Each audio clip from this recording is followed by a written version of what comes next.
जब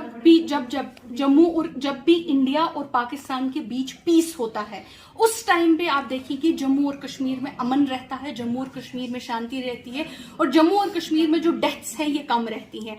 अगर आप देखेंगे LOC पे, अगर जब फारूक साहब यही बात करते हैं कि आप लोग बातचीत कर लो, बातचीत से अपना जो भी आप लोगों की डिफरेंसेस हैं उनको सुलझा लो, उस बातचीत में क्या प्रॉब्लम है? हमको टेररिस्ट बोलते हैं, हमारे खिलाफ नेशनल टेलीविजन मीडिया जो है उसमें सुबह से लेके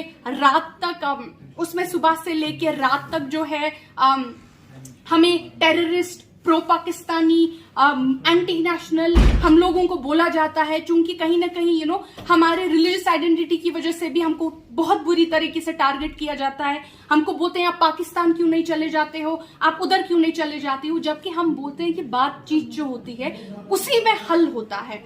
और अगर आप देखेंगे बातचीत की जहां तक बात आती है, 2002 में जब मुशर्रफ साहब के साथ टॉक्स हुई थी अटल बिहारी वाजपेयी जी के साथ, उस टाइम पे आप देखिए मिलिटेंसी का ग्राफ एकदम नीचे गिर गया, एकदम मिलिटेंसी नीचे गिर गई, एकदम यहाँ पे पीस हो गया। यहाँ पे सफर कौन करता है? जम्मू और कश्मीर की अवाम। यहाँ पे जब LOC पे बमबारी होती है, कौन बेघर होते हैं? जम्मू और कश्मीर की अवाम। जब यहाँ पे कोई मरता है, कौन मरता है? या तो हमारा बच्चा मरता है, मतलब होता तो हमारे गांव का ही है ना, चाहे ठीक है गलत रास्ते पे सही रास्ते पे है तो हमारा बच्चा, बोलता तो हमारी लैंग्वेज था, खाता तो हमारे साथ था।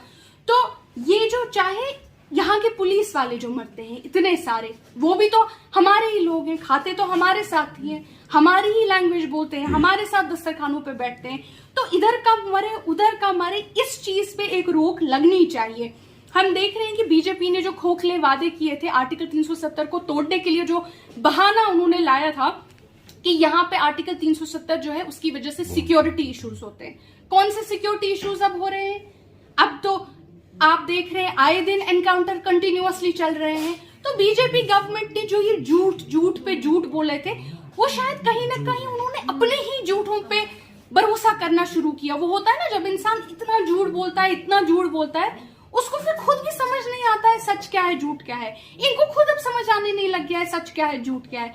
हम चाहते हैं ये अपनी आंखें खोले, प्रॉपरली देखें कि पीस का एक कैसे प्रोसेस होता है, उस पीस के प्रोसेस को स्टार्ट करें।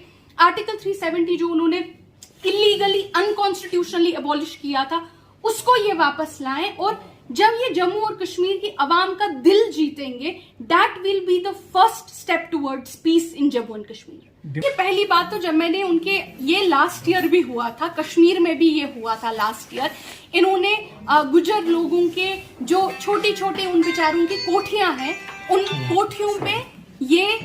कोठियों पे ये लोग डिमोलिशन और बुलडोजर चला रहे थे। आप मुझे बताइए ना, एक इंसान का क्या, मुझे लगता है एक हैवान का दिल भी टूट जाएगा उस कोठी पे एक बिल्डोजर चलाने से। और कोठी जो होती है वो एक कंक्रीट मकान भी नहीं होता है, वो एक मतलब ना एक पार्शल सा घर बनाया गया होता है, टेम्पररी सा, जहां वो थोड़े टाइम रह लेते हैं इतनी कड़कड़ाती सर्दी में। मैं बीजेपी की गवर्नमेंट से बोलना चाहती हूँ कि आप लोगों के बहुत सारे मिनिस्टर्स हैं, आप लोगों के बहुत सारे सीनियर मेंबर्स हैं जिनके जो घर हैं वो इलीगली बनाए गए हैं, उनकी साफ साफ नोटिस आई हैं, वो इलीगल घर हैं। मुझे आप ये बताइए कि अगर आप लोगों में सच में इतना दम है, जाके उन मिनिस्टरों के घर तोड़िए ना, जाके उन कंक्रीट बंगलों को तोड़िए ना, उनको नहीं तोड़ेंगे आप। जहां आप कहीं लॉ ऑफिसर आप लगा रहे हैं जम्मू में, वो लॉ ऑफिसर्स कौन है? क्या वो कोई गरीब डोगरा है? नहीं। क्या वो कोई गरीब गुज्जर है? नहीं। वो कोई गरीब पहाड़ी है? नहीं। तो कौन है? इनके अपने बीजेपी के कार्यकर्ता हैं, जो रोशनी एक्ट के तहत आप लोगों को बेघर कर रहे हैं और लोगों को घरों से बाहर निकाल रहे हैं। गुजर बकरवाल जो हमारे भाई बहन, इतनी ऑलरेडी एक गरीब कम्युनिटी है, इनके पास ऑलरेडी कम रिसोर्सेस है, आप इनको घरों से बाहर निकाल रहे हैं। आप मुझे बताइए इस सब का मतलब where is it going to end? ये रुकेगा कहां पे?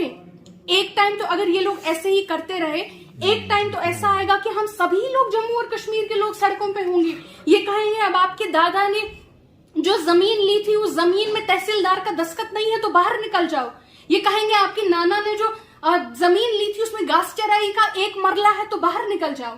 फिर तो ऐसे हम सभी सड़कों पे आ जाएंगे। आज गुजर बकर वालों को निकाल रहे हैं, कल कश्मीरियों को निकालेंगे, परसों डोगरों को निकालेंगे, फिर शिया लोगों को निकालेंगे, सुन्नियों को निकालेंगे, ये किसी को नहीं छोड़ेंगे अगर इस बात पे एक चेक अभी नहीं लगता है।